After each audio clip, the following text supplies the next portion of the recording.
and collecting the ballots, let's get on to our other portion, the prepared speakers portion of the meeting. Our first speaker, Albert Yang, will be speaking from the Advanced Communicator Manual, the entertaining speaker in the project A Dramatic Talk. Albert lives in an animated world with a lot of drama.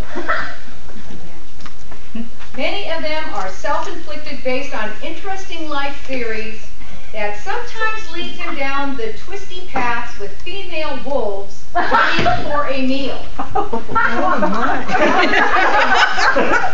Albert is a grown up that tries to swim through life. Please welcome Albert Yang as he explains his journey.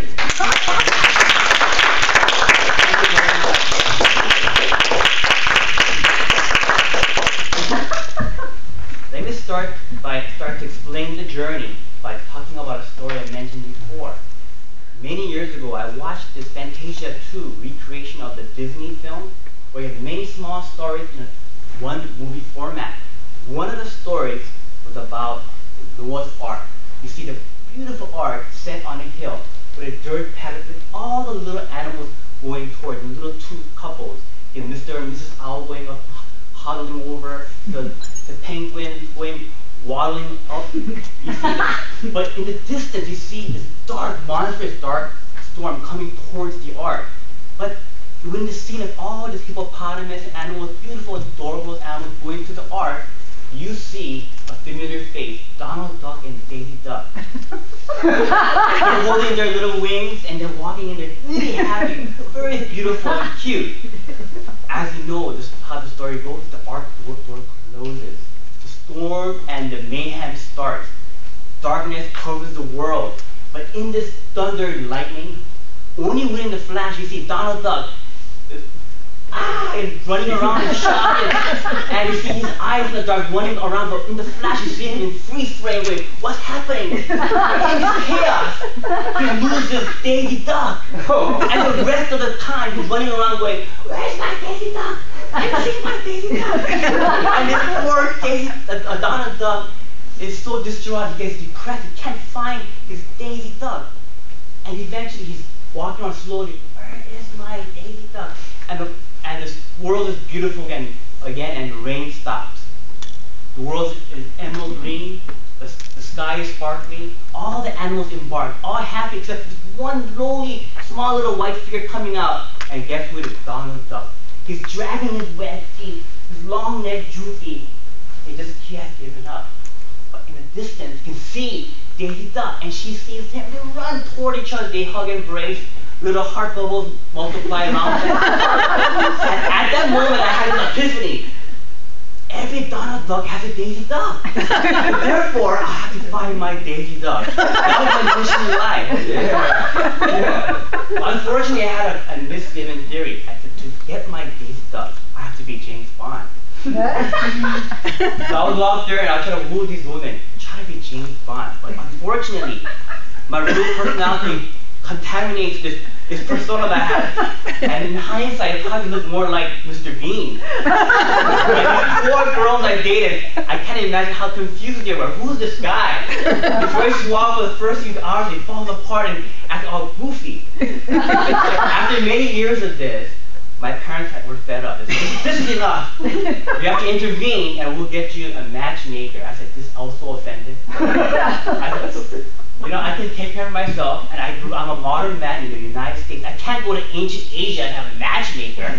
After months of debate, I said, just to get them off my back, I said, okay, I'll meet this person that you try to set me up with. So I flew to North Carolina from Los Angeles and met this girl. When I arrived at the airport, there's this adorable, cute girl waiting for me. I still had my heels dug in. I said, this is not going to work. We had dinner that night. I went home to the hotel and I called my dad and I said, this is not going to work. This is ridiculous. I can't believe I flew to North Carolina to just prove you wrong. And the next day we went to a lovely garden with lily pads and little frogs jumping around. It's very peaceful. The whole North Carolina is just one large oasis of calm and peace without the chaos of Los Angeles. So I felt very relaxed. Walked around. She said, you know what, I have a small meal I prepared for you. Really? And I went to her place and it turned out to be a 5-course feast, handmade from scratch. And she was running between the kitchen and the dining table. We had this feast.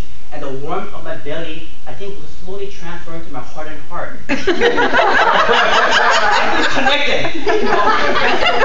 Warmer.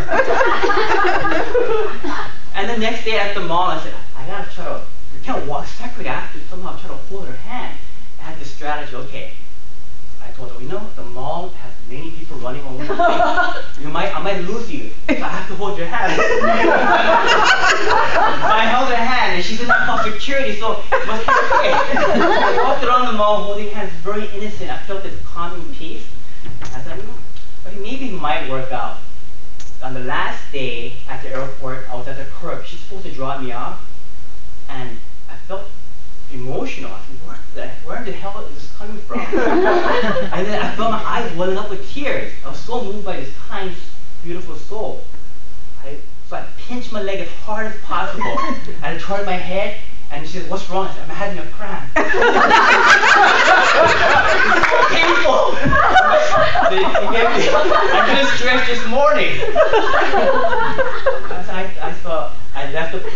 I went on the plane and flew back to Los Angeles with a very heavy heart. What is going on? And I told my dad, yeah, maybe you're right, okay? You know, let's see how this plays out. So over a year, we flew back towards each other's city to see each other.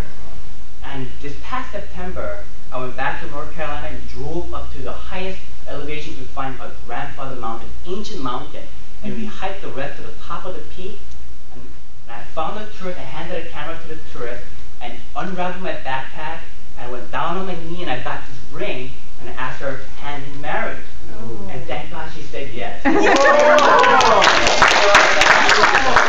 was one of the most thrilling things I had to do. I couldn't believe the words that came out of my mouth. And a couple walked by. I don't know why guys and girls, they all do this. The guy said, you're in trouble. And the girl said, how lovely.